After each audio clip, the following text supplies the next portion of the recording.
Hey guys, this is Diane of Minimize to Maximize. Today is a bit of an unusual video because I'm going to harvest and turn this California poppy into medicine. Now, what does it have to do with decluttering, minimizing clutter, or organizing your life, maximizing your life? Well, for me, dealing with plants, gardening, foraging are things that I really enjoy doing in my short summer period season up here in the California mountains. And this is something I really enjoy doing in my free time. And one of the goals of simplifying your life and minimizing possessions in general is that you free up time and money and energy to do the things that you love to do. And so today, this is about this little plant, which is the California poppy. And it's a plant I see everywhere up here where I live, but this is the first time that I'm actually going to turn this into medicine for my family. Now, plant identification is very, very important. So you need to be sure that you know your local plants. And this one is a no-brainer in my area. There is no other look-alike. So I know this is the real deal. But for you, it depends on where you are. This is a plant that is native to the western side of the US, and it's called the California poppy. It's different from the opium poppy, but it is a little bit of a sedative. Why do I want to harvest this plant and turn it into medicine in my medicine cabinet for me and my family? Well, that's because it is a good, mild painkiller. And so here in this book that I have, which is the Lost Book of Herbal Remedies, right here, I don't know if you can see, and it's written by a herbalist and a survival expert. And so basically, the plant is edible. It is quite bitter to eat, but I'd rather use this as medicine. So the main properties are it's a sedative. So I am definitely not going to consume this during the daytime. I don't want to feel sleepy or whatnot, but this could be a good plant to consume as a tea or as a tincture in the evening before going to bed. And this is antispasmodic. It also helps with toothaches. Because it's a sedative, it acts as a painkiller. So it also has some properties that help people with psychological functions. It can help with anxiety and PTSD. You have to be careful if you are pregnant or if you are nursing, because it could also suppress the milk in nursing mothers. There's a whole bunch of things that are very potent about this plant, but it's going to be my first time using it. So when I am ready to consume the tincture that I'm going to show you how to make, I'm going to take it one little drop at a time, and I'm not going to overdo it. I'm going to see how my body reacts to it, and that's just a good rule of thumb for anybody who uses any kind of medicine, whether it's over the counter or prescription medicine or plant medicine. Behind me you see my California poppy bush, and let's make a tincture. And what is a tincture? It's very, very simple.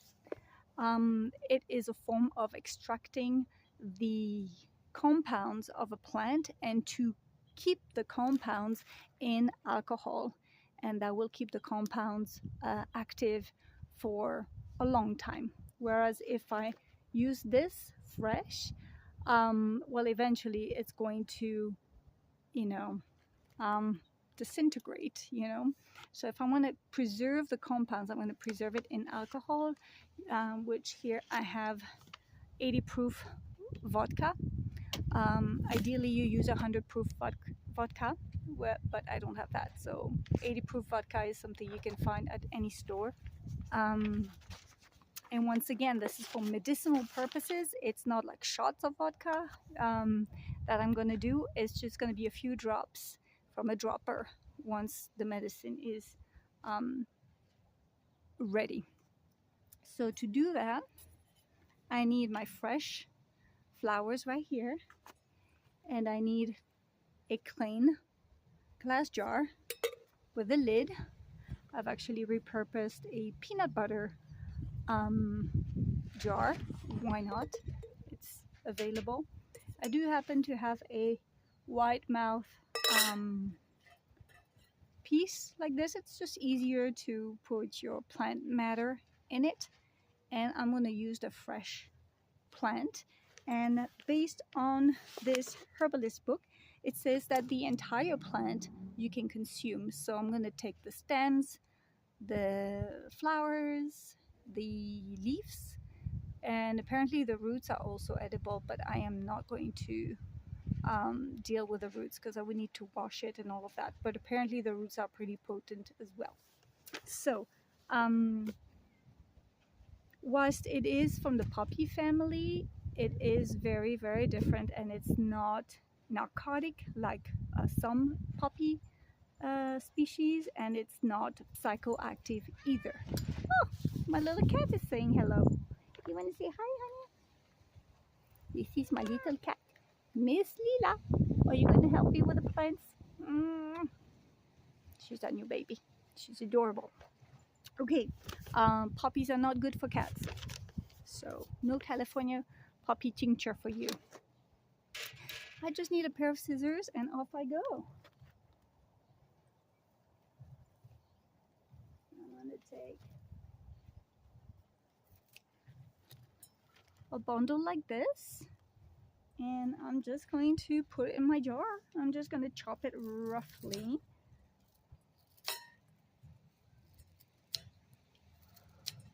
And I will bring this up to the camera in a minute so you get to see how I'm doing it. So, you know, just chop it up roughly and it should work just fine. Let's get some more.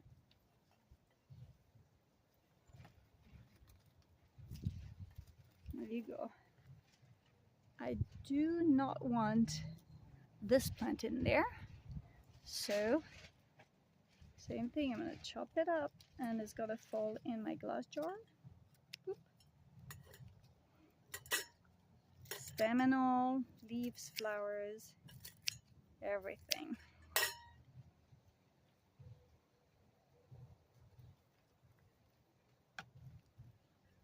Filming is not easy at the same time as I'm doing this.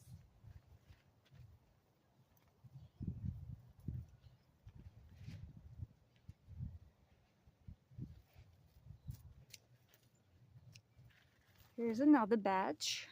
Let's see. This grass I don't want. Anything that's dried and that does not belong, I just get it out. I think there's another piece of grass I do not want in there.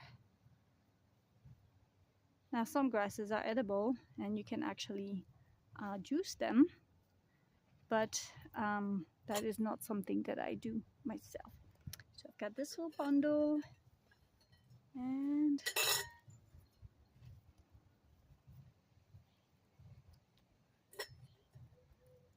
let's do it. As I said, this is my first time making a California poppy tincture.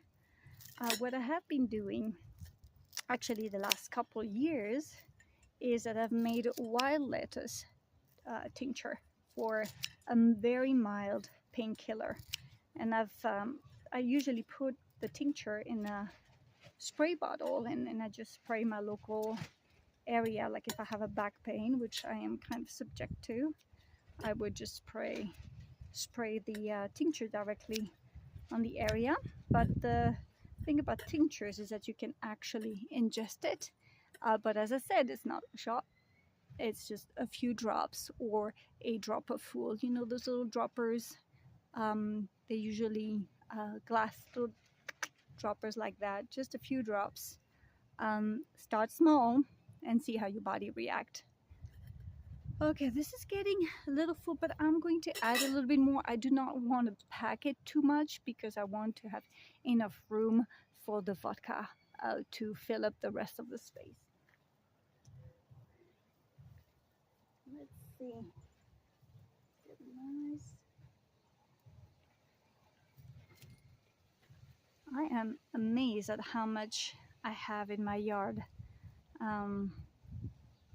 This plant loves the sunshine, and I only want fresh matter, nothing dried in there. And I think it has to do really with the vodka. So the vodka extracts the organic compound. It's both water and alcohol soluble. So if I use dried matter for making a tincture, it will not work as well. And it could apparently potentially even hurt you.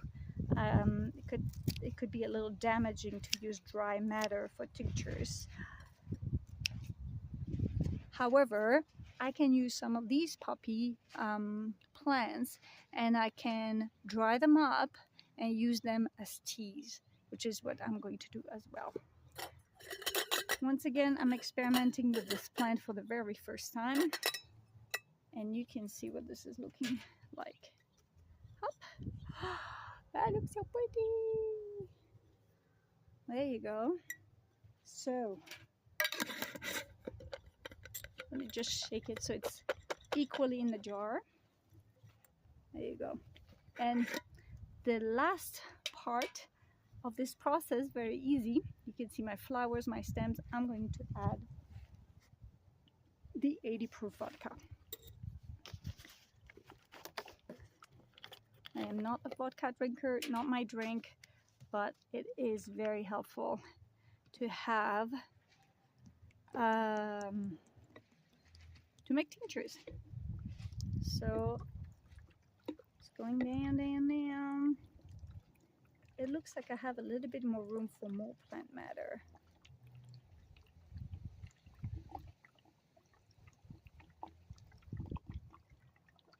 Thank you for your patience as I'm doing this. Hold on. So I wanted to be able to go all the way to the top, so I'm going to add a little bit more plant matter. Leela, don't drink this. Okay.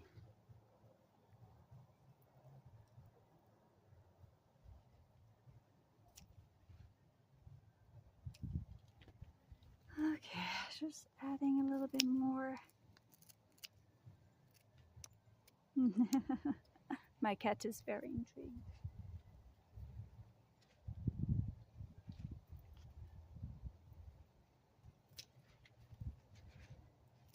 This is very, very satisfying to get to know your local plants and to know what's edible and what can be very useful to your health.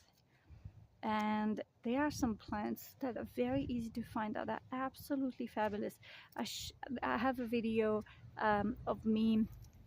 I stabbed my finger a few weeks ago, and it was bleeding profusely because I really went for it with a knife. And I had yarrow on the end, and I just applied the dried yarrow flowers directly on the wound, and it stopped the bleeding because it's a coagulant. So that's really super helpful.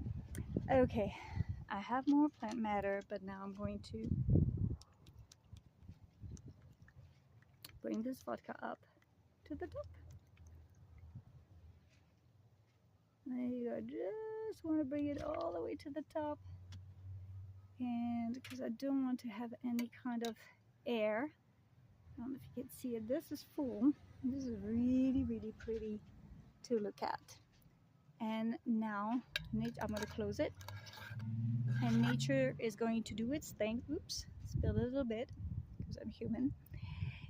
And I'm going to let this in a cupboard in a dried, cool place, untouched for 6 to 8 weeks, really.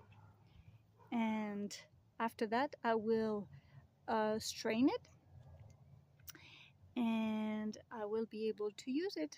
And it will, once it's fully tinctured, I will be able to keep that tincture probably for up to 5 years if I really wanted to. But the goal is to make enough for a full year until my next poppy harvest in about a year's time. So I will try this and hopefully it works out.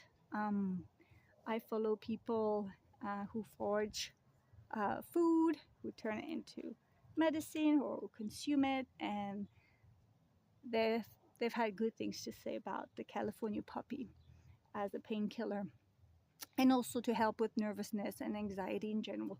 Remember, it is a sedative, so do not operate heavy machinery, do not drive, do not use this during the day when you need to stay sharp and alert. This is more for something to try in the evening time, and that's what I'm going to do. Evenings only for pain. Hope it helps. Bye.